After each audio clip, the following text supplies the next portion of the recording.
Olá pessoal, tudo bem com vocês? Eu me chamo César Teixeira Pacheco, sou estudante de Engenharia Elétrica da Universidade Federal de Santa Maria, campus Cachoeiro do Sul. Olá, pessoal. Me chamo Gustavo Lenhart Steffen e também sou estudante de Engenharia Elétrica na Universidade Federal de Santa Maria, no campus de Cachoeira do Sul. O nosso projeto é orientado por nossa professora Ana Luísa Sobia. O mesmo é intitulado Apoio Pedagógico e Aulas Extracurriculares, Ciências Exatas para discentes do Ensino Fundamental e Médio. E hoje nós vamos falar de uma vertente da matemática muito importante e muito aplicável no nosso cotidiano, que é a geometria. A geometria é a ciência que estuda as medidas das formas de figuras planas ou espaciais, ou seja, figuras 2D e figuras 3D. Mas qual que é a morfologia da palavra geometria? Essa morfologia vem lá dos gregos desde antigamente e significa geo seria terra e metria seria medir. Ou seja, os gregos utilizavam essa vertente da matemática para medir os fenômenos e as formas geométricas que possuímos no nosso cotidiano. Alguns conceitos primitivos são muito importantes para nós entendermos os conceitos da geometria. O primeiro é o ponto. O ponto é o objeto que não possui dimensão, definição e forma. Por isso, não possui medida. É a base de toda a geometria.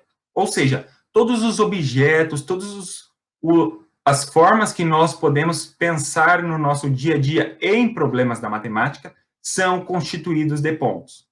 Um exemplo é o ponto P que nós podemos ver na imagem a seguir. Agora, nós vamos falar da reta. A reta é um conceito um pouco mais complexo. A reta são conjuntos de pontos compreendidos como linhas infinitas que não fazem curvas. É muito importante também esse conceito no nosso cotidiano. No slide, nós temos o exemplo da reta R. Já o plano é um conceito ainda mais complexo, pois os planos são um conjunto infinito e ilimitado de retas, possibilitando as figuras de terem largura e comprimento. É nesse estágio que os objetos e as formas e as figuras começam a ganhar formas de 2D e 3D. No slide, nós temos o exemplo do plano alfa. Agora, nós vamos falar de outra vertente da geometria, que são os ângulos. Os ângulos são o encontro de duas semirretas ou são duas semirretas saindo do mesmo ponto. É importante salientar que os ângulos possuem duas unidades de medidas.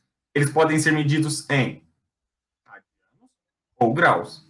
Essa conversão é muito importante, pois vários exemplos pedem ou em radianos ou em graus, ou também podem pedir essa conversão.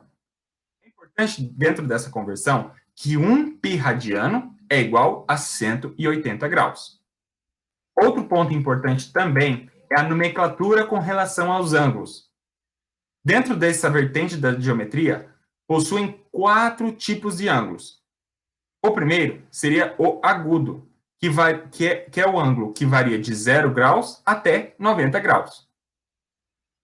O reto seria o ângulo que é igual a 90 graus. É muito importante vocês prestarem atenção nessa forma de escrever o ângulo de 90 graus, porque muitos exemplos não colocam 90 graus, e sim apenas um quadrado e um ponto no meio. Já o obtuso são ângulos que variam de 90 graus até 180 graus. Já o ângulo raso seria um ângulo que é igual a 90 graus. Então, pessoal, vamos falar agora das características dos ângulos. E o primeiro que nós vamos demonstrar é a dos ângulos congruentes, que são ângulos que possuem a mesma medida. A gente pode ver pela imagem que, apesar de estarem espelhadas, os ângulos são iguais. Logo, dizemos que esses ângulos são congruentes.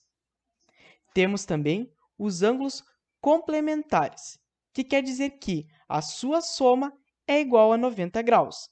No caso do exemplo, nós temos uma reta que tem um ângulo de 30 graus e outra que tem um ângulo de 60. Somando as duas, temos um ângulo de 90 graus, dito complementar.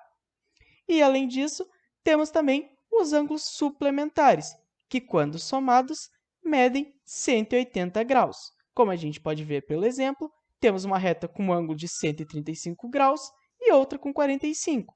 Logo, temos 180 graus. Podemos também mostrar a representação das retas, que é muito importante. A primeira delas são das retas paralelas. Duas retas distintas são ditas paralelas quando elas possuem a mesma inclinação, ou seja, elas têm o mesmo coeficiente angular. Além disso, então, a distância entre elas é sempre a mesma, e como a gente pode ver pela imagem, elas não possuem nenhum ponto em comum, ou seja, essas retas nunca irão se tocar. Temos também as retas concorrentes, que são retas que pertencem ao mesmo plano. Só que, diferentemente das retas paralelas, elas se cruzam, porém, em apenas um único ponto. Falando ainda sobre o cruzamento das retas, nós temos as retas perpendiculares, que são o caso particular das retas concorrentes. Nesse caso, quando as retas se cruzam, elas formam um ângulo reto, ou seja, de 90 graus. Então, pessoal, essa foi a nossa aula inicial sobre geometria e na próxima aula nós teremos mais. Então, até lá!